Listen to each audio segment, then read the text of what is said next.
Gartell is an artist and educator based in Durham, North Carolina. She received an MFA in sculpture from RISD and a BA in art from Kalamazoo College. That's right down the road here in Michigan. Julia connects her paternal ancestors' experience in rural Appalachia and the ingenuity and craft that comes from living in isolation and poverty to the contemporary moment of the Anthropocene, notions of intentional failure, possible outcomes for a materialistic dystopian future, and non-functional repair. From 2017 to 2018, Julia was a fellow at the Fine Arts Work Center in Provincetown, Massachusetts. She also participated in residencies at Aeromont School of Arts and Crafts, where we met this summer, Oxbow School of Art, the Power Plant Gallery at Duke University, and Résidence d'Artistes Ifitri in Essaouira, Morocco. Julia's work has been shown widely, including a recent solo installation at the Contemporary Art Museum in Raleigh, Flux Factory, New York, Provincetown Art Museum, the Casablanca Biennale, and in many regional and national exhibitions. She currently teaches in the Department of Sculpture and Extended Media at Virginia Commonwealth University and Kalamazoo College. Please give it up for Julia Gartell.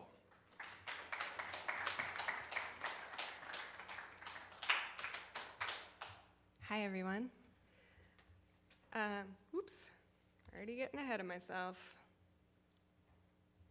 I lost my mouse. Sorry, one sec. All right, so thank you so much for having me. Just a general thank you to Cranbrook, to Jeff, who I met this summer and had the privilege of teaching in a really fun, kind of casual trash class. The student council, who I understand were responsible for helping me to get here. And I'm really glad to be here in Michigan. I am teaching for the quarter at Kalamazoo College. And as a Southerner, had a pretty exciting drive over here, but made it safely, thank goodness. So I'm going to give you an introduction to my work and how I like to think about it, situated historically, theoretically, in sort of the research that I've done into very personal family narratives, but also how it kind of relates to this greater moment we exist in a time that we can perhaps call the Anthropocene. So I'll just jump right in. So I wanted to begin with this image, which I found in 2010. I was in Guatemala doing a kind of a teaching artist thing, and I was there at this really strange time of ecological intensity, where there was a hurricane that turned into a tropical depression. There was, I don't know if you remember seeing the image of that 300-foot wide sinkhole that happened in Guatemala City. It was kind of this fake-looking image of a hole in the earth in this metropolitan area. And there was a volcano exploding. So I had this kind of really visceral, scary experience there where I was facing all these kind of bodily threats. But there was this moment of kind of strange beauty as I was on this lake in Guatemala, where all of this refuse from this small town surfaced onto a lake, and all this natural material was bumping up against this man-made material, kind of creating this strange soup of humanity and nature right on the surface of a previously very pristine-looking lake. So I had this experience in 2010, and I sort of tucked it away, and I didn't really have a way to frame it until I was in grad school, and I read the book Hyperobjects by Timothy Morton. And in that book, he talks about objects that are, quote, so massively distributed in time and space that they transcend localization. So this is thinking about objects that are so familiar but so large that we can't truly conceptualize them as their entirety. So, for example, the existence of styrofoam, global warming as an entity, certain forms of radiation and how they sort of travel through the world. And the key characteristics of these hyperobjects are that they're viscous, they're molten, they're non-local, they're phased, and they're interobjective. So what I thought, what really keyed me into this was this idea of non-locality. So thinking like, everyone understands a styrofoam cup, but do we understand the sort of like greater impact of a styrofoam cup on the environment? Like, no, it's impossible to truly experience. But we have these moments in the world where these objects surface. So there's kind of these nodes out in space that we see them. And the exact same thing happened to me when I was reading this book. I walked out, there'd been this crazy storm in Providence, and on the surface of the river, there was this collection. So I had this kind of aha moment, and I wanted to introduce this concept just as it sort of underlies my general practice. It's not that I consider myself to be enacting hyperobjects or making hyperobjects or even really directly referencing them in my work, but it is this kind of experience where I'm looking at materials, how we witness them, how they kind of pop up and crop up, and how we have the ability to interact with them. So on the total other side of that spectrum, basing my work on some very, very, very personal themes. As Jeff mentioned, I have ancestry in rural Appalachia. I started really looking into material ingenuity that happened in that area, just based in isolation, based in poverty, and kind of what people keep around them in order to feel safe, feel secure, feel like themselves. And so I did this kind of research photo. I'm not the best photographer, so I did this weird setup where I just asked my dad to like empty out his storage unit, basically, and I kind of grouped these objects and started to look at what does this collection say about my dad as a person, about his background, about his history, his like really cited upbringing in terms of being a Southerner, growing up kind of, from a blue-collar family, more or less. And so starting to think about, like, how does this homemade seed planter bump up with these lead weights, bump up with this potato gun and pop rifle, and his homemade Jihad Wimmy-Diddle, which is that stick that's lying on top of the pop rifle, which is, just a form of sort of hand-carved entertainment device. So, I just started looking at, like, how do these objects define my understanding of my dad? How have I seen these throughout my childhood? And how do they exist in storage? This is like, I don't know, a bullet collection, I guess, he found in fields in rural Georgia.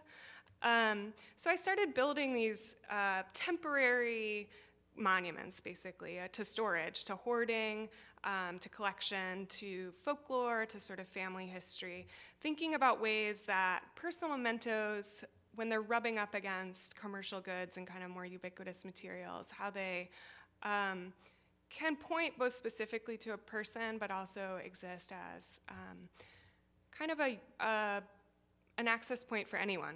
Most folks, at least, in this time and space, maybe in the United States, can recognize plaster, 2x4s, etc. But combining that with homemade quilts,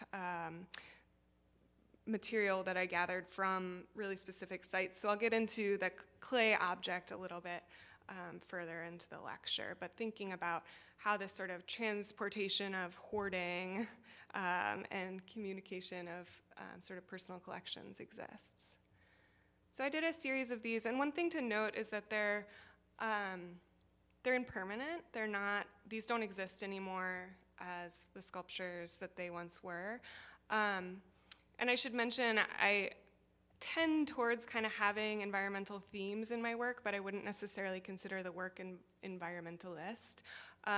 So I salvage all these things down to the dust, but the impulse is more like what happens when these materials are breaking down. So what happens when I build this structure, present it for a certain period of time, and then, once it's broken down, I gather up the parts, which may be intact or may not be after a certain number of installations, and sort of reintroduce them to themselves and to other materials.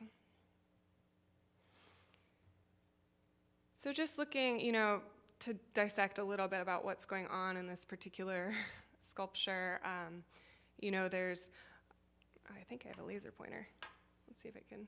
Yeah, so like this is a ramen, like a bunch of ramen packets that are kind of taped together. This is the like ramen soup. This is my great-grandmother's quilt. This is a quilt that I made and sort of bound up over a piece of furniture, styrofoam. And it's all kind of covered in this clay-like substance.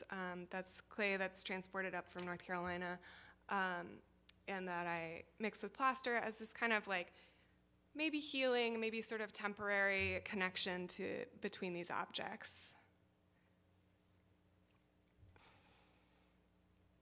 And so after a while of taking it down and reinstalling and repeat, and hauling all my stuff around in so many ways in my truck and on trailers and trying to ship stuff, I got really tired of making impermanent pieces. So I started to try to consider, like, what does it mean to make something that is slightly more permanent, but is perhaps made of less personal, maybe not less personal, but less desirable, sort of even trashier stuff.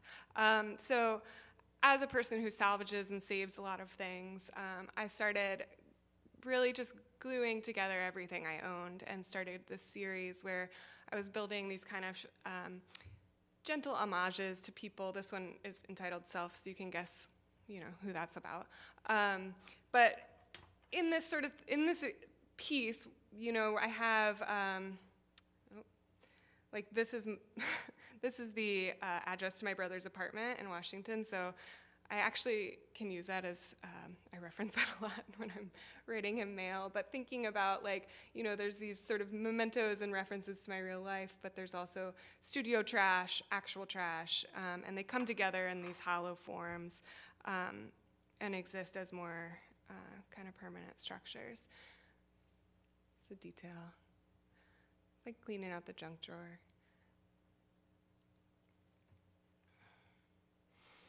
And additionally, referencing kind of more familiar crafts, perhaps, looking back towards some of the Appalachian traditions. This is memory log, which is based off of the concept of memory jugs, which there's a tradition of after someone died, sort of gluing all their stuff onto a moonshine jug or onto some other kind of jar in order to memorialize them. And it's a tradition in the South that I found really fascinating because often it wasn't stuff that was very valuable. It wasn't like jewelry or money, but it was John's button or Jimmy's favorite bottle opener or whatever.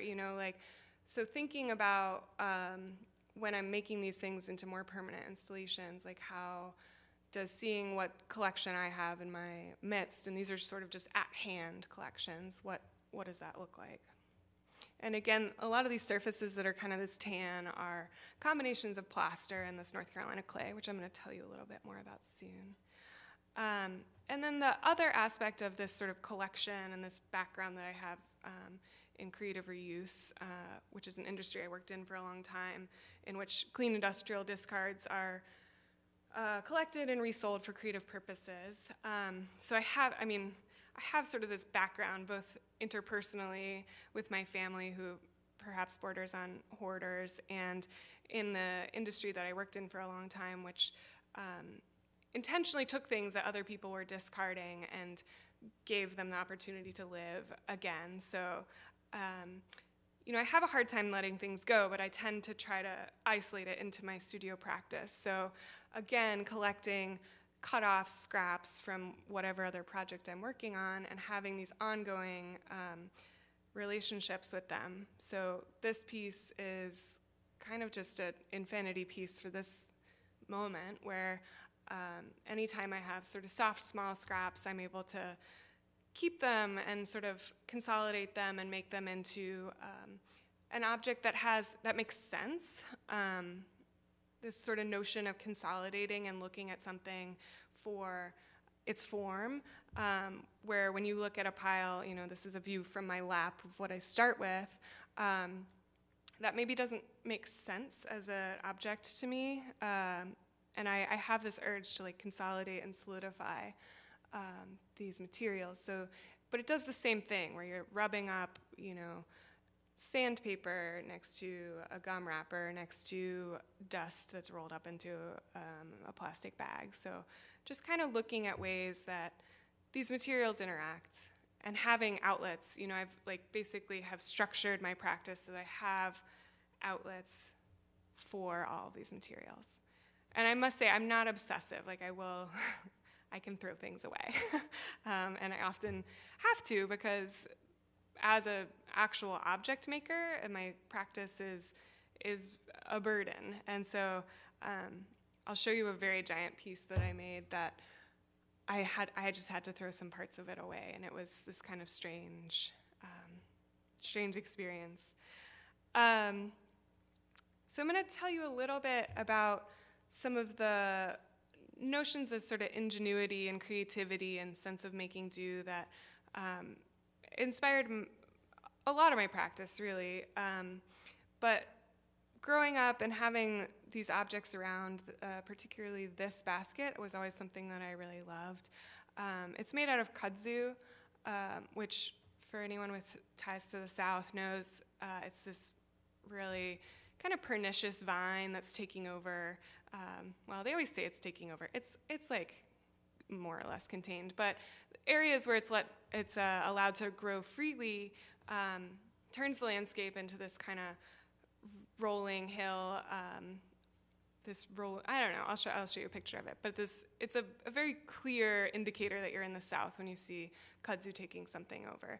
So I had a great uncle who would use this material, which he could gather obviously for free, make baskets, and after retirement would sell them in touristy areas. And I'd always lived with this object. I was interested in it, but I wasn't moved by it necessarily until I was starting to explore in that photo series.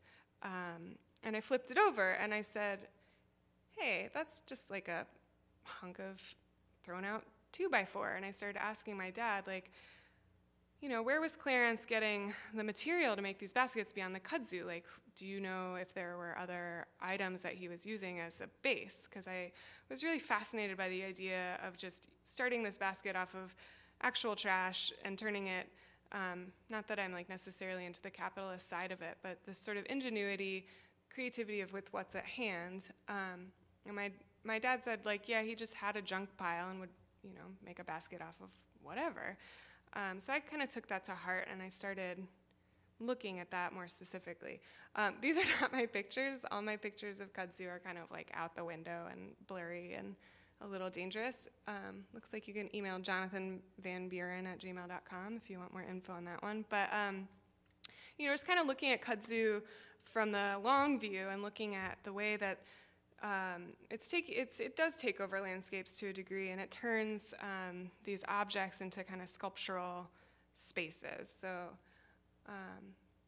just starting to notice and recognize what this kind of relationship I had with the environment that I was so used to, and not to say that I've hadn't ever traveled in my life, but you just start to think about what are the kind of commonalities or the common sites that I see, and how does that affect the way I sort of interpret landscape in the world. So jumping back to the basket, I started this kind of non-functional repair situation with vessels, thinking about what if I had this can of Durham's water putty that I'd cut in half for some reason or another. And I said, I would like to fix that. I'd like to make it whole again, but I want to do it in a non-functional and a sort of cheeky way. And thinking about making objects that maybe inherently are meant to fail. So I was reading The Queer Art of Failure by Judith Halberstam, and thinking about failure as this actually kind of empowering device. And so obviously these are art objects, so I'm not necessarily implying that they're going to be used in the real world, but what happens if I really, emphasize the absurdity of this fix? So it started with the object on the, let's see, that'd be your left. And then, I started to build these stacks that were just literally stacks. I mean, they weren't glued together or anything. So kind of thinking about how do you force these objects into relationships.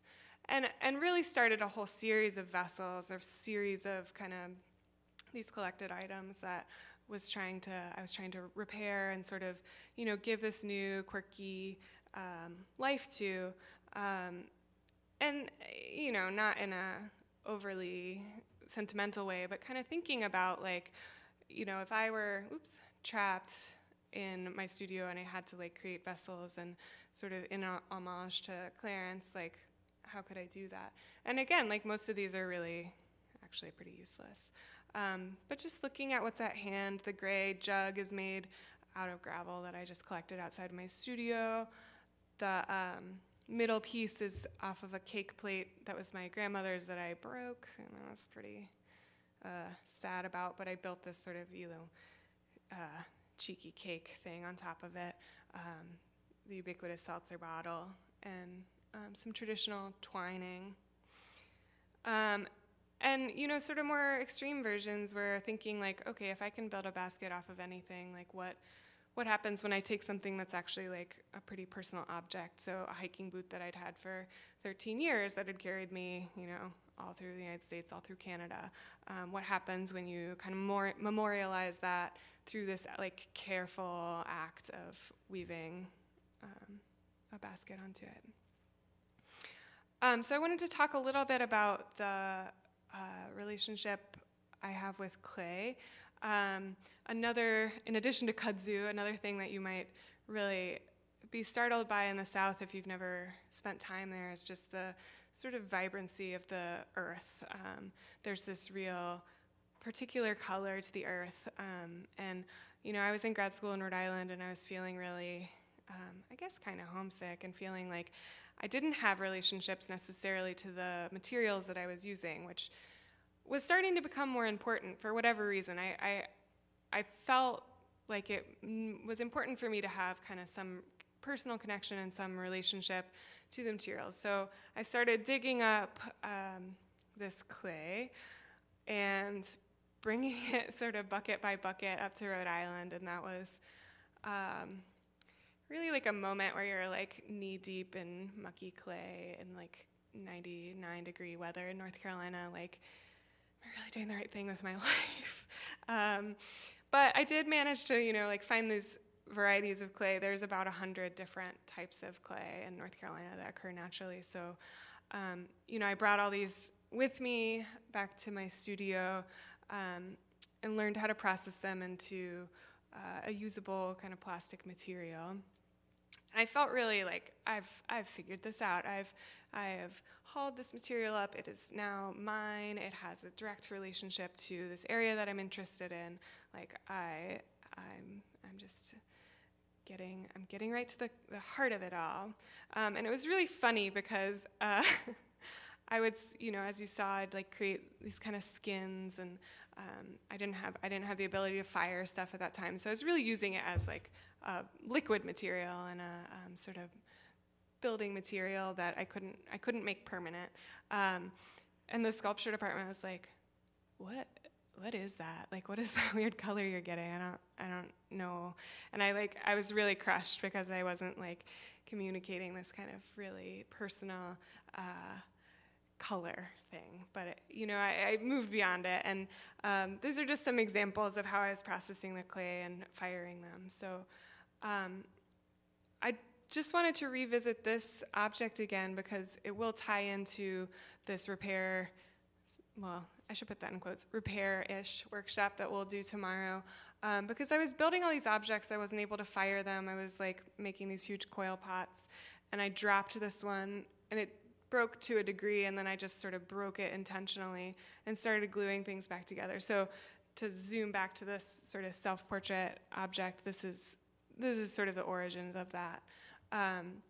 And I was ultimately, with the hot glue as sort of like a intentionally obvious form of repair and a sort of an intentionally approachable form of repair.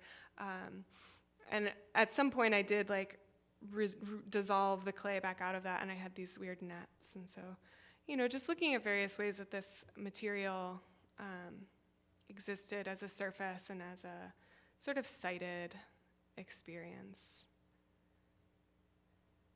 So there's that.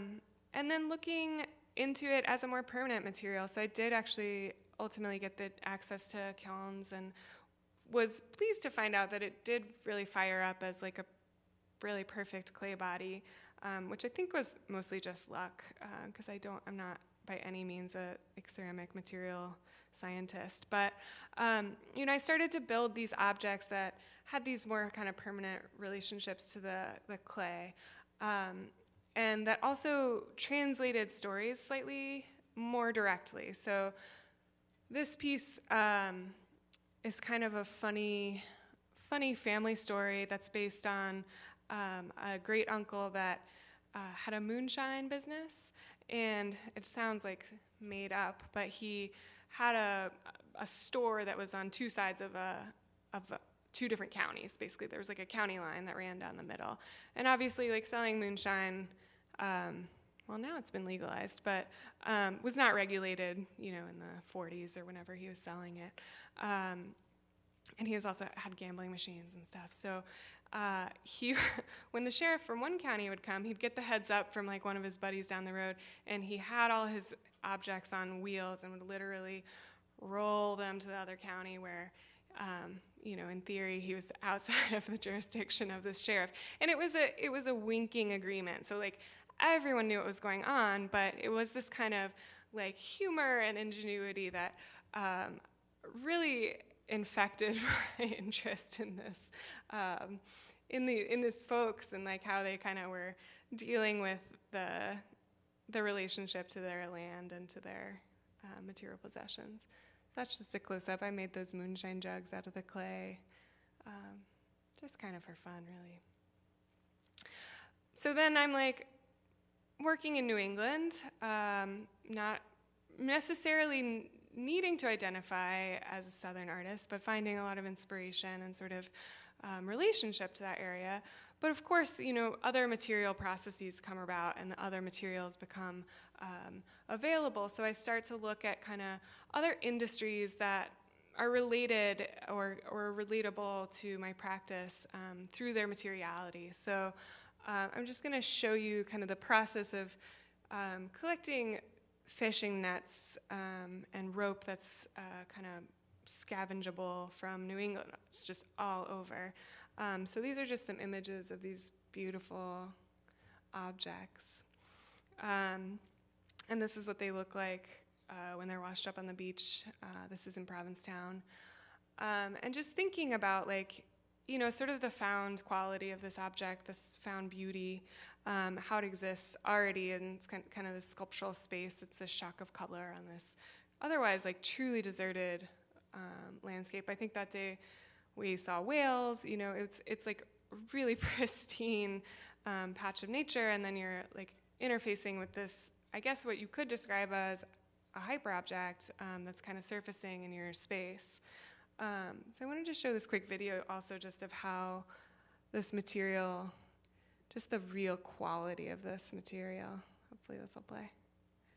This is my friend Gabe.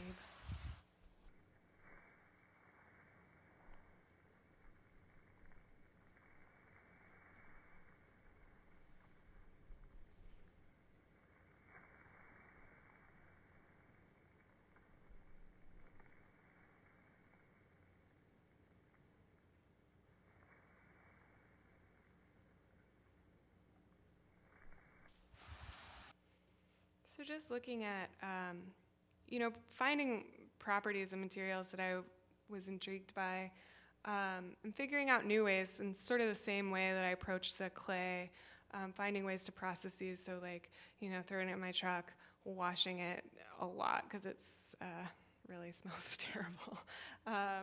Trying not to stink my studio up too much. Sorting by color. kind of living with it for a while. And for me, that's a huge part of the process. And then ultimately, things start to sort of form out of these. These are just two kind of random in-process shots. But just, seeing how even translating these sort of traditional Appalachian approaches to materiality through basket making, through sewing, quilting, that kind of stuff, for me are really the underpinnings of a lot of my work. So also looking at towards architecture, a lot of my work, I think there's relationships in scale. A lot of my work is dealing with kind of a domestic space, a domestic scale, and finding these abandoned chimneys all over the South. And another kind of interesting story that relates to these are often folks who are living in log cabins or sort of temporary structures, upon leaving or relocating, if they ever had to do that, would actually burn their house down in order to reclaim the nails. And so really these totems, these chimneys were left all over as people were kind of transient. And thinking about sort of the value of the home space versus the materials that built them and kind of where those come from. So I started building like abstractions of chimneys using just, again, like repurposing forever my materials. But again, stumbled upon realizing I wanted to make kind of a more permanent and a more specific version of it. This is modeled off the exact dimensions of a chimney that you can find in the Foxfire book series, which are a series of books that chronicle crafts and sort of traditional approaches to living in Appalachia. So this is 10.5 feet tall, made out of fired clay and all sort of inscribed with modes of like textile patterns, that kind of thing. But also looking at just these really strange, kind of quirky, sorry, that's a little blurry, structures that pop up for out of functionality. So in the South, it's so hot that you're existing on a farmland, on a farm, and needing shade at any point that you can get. So these barns that had these really large overhanging skirts just to protect workers. And I started translating. I was interested in translating the roof structures, because I find those to be, looks a little bit distorted, sort of the part that implies shelter and deals with sort of your relationship to the interiority of a space versus just existing in nature. So this is the first version of this piece that I did. I'll show you the larger version later. But it's a roof structure that's based on the ratio of sort of traditional barn roofs. The pitch of the roof is similar. And the surface is coated again with these clay and plaster mixes that each mix was a different, just a hand mix. So you get the sense of the sort of labor, the amount of labor that went into this surface, because you can see each accumulating layer. So thinking about these relationships between production, labor, sort of shelter, and underneath it was lath and plaster, so also this translation between a roof surface and a wall surface, and getting to see this kind of underside that you don't necessarily see if you're familiar with lath and plaster. It's a traditional way that walls were made, so that the plaster is just spread over the surface of these strips of wood, and there's this locking key system that once the plaster sets up, it holds on because it's squeezed out between these pieces of wood. So interest in that process. That gives you a sense of the scale of that one. And again, I have this material, I start repurposing it. So I had these, what I at that point thought were giant roof trusses. They were 10 feet by 3 feet or something. So, I'm building sculptures, building these sort of more temporary spaces again. That's the back of that piece. And then I built the mega mucho way big sister to that other piece over the summer this year in Raleigh. And, revisiting this piece almost 5 years later, not only did I have the opportunity to make it much bigger, because part of that piece is that it really encloses you in a space and you're meant to feel sort of claustrophobic, but also that you're getting this kind of experience of uncovering and of exploring these, almost attic-like spaces. So this piece was 40 feet long by 5.5 feet tall by 16 feet. So, revisiting and scaling up and just existing with this piece in a kind of a new environment was exciting, and it was unfortunately the piece where I just couldn't save all the plaster surface. So I have all that wood and all the lath and all the hardware, but it was really sweet. The art handlers re-delivered the bags of plaster, and I was like, I can't. So I gave them a little ceremonial dump, which I felt sort of bad about. But the underside of that, so just thinking about the geometry, the repetition, and this sort of particularly on this larger scale one, you really felt like you're in a space that you weren't really allowed to be in. So kind of undersides and exploring, and maybe looking back at childhood. So I'm guessing you figured out a lot of these are reference images. But flying, looking at the earth, and when you look at the surface of this piece, because of the patchwork way that things are put together, while it's obviously not organized in the same way, it had this sense of scale where you could see things from very far away. You could imagine it's an overhead landscape, or you can imagine this very you could see the hand-drawn, hand-marked surface.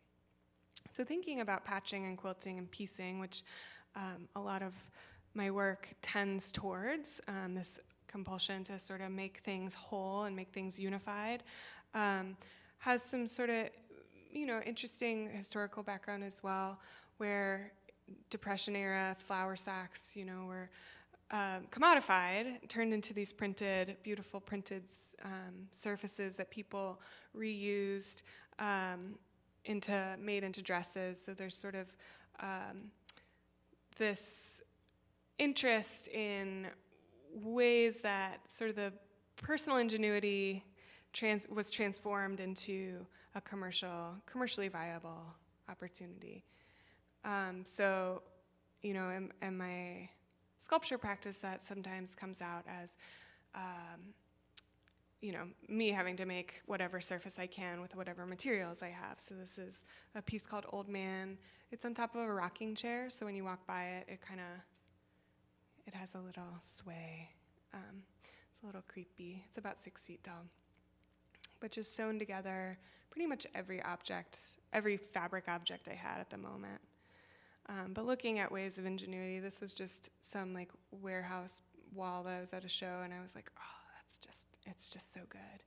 And not, these are unintentional moments similar to this, which is a wall in Knoxville where, a building had been removed, and suddenly you're getting this access to this this past life that existed before, where you can see staircases, you can see what was whitewashed, you can see kind of how the building was dissected, re-put together, etc. And so you can see that in works like this. This is another part of that chair series. So piecing together just scraps of wood, discards, all these hollow forms, just using carpenter's adhesive.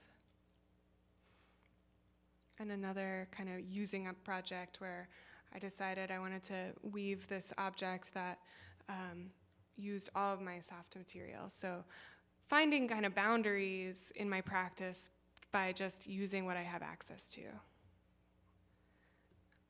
And I have just one more short video, which just shows you the level of dedication I have to saving dust.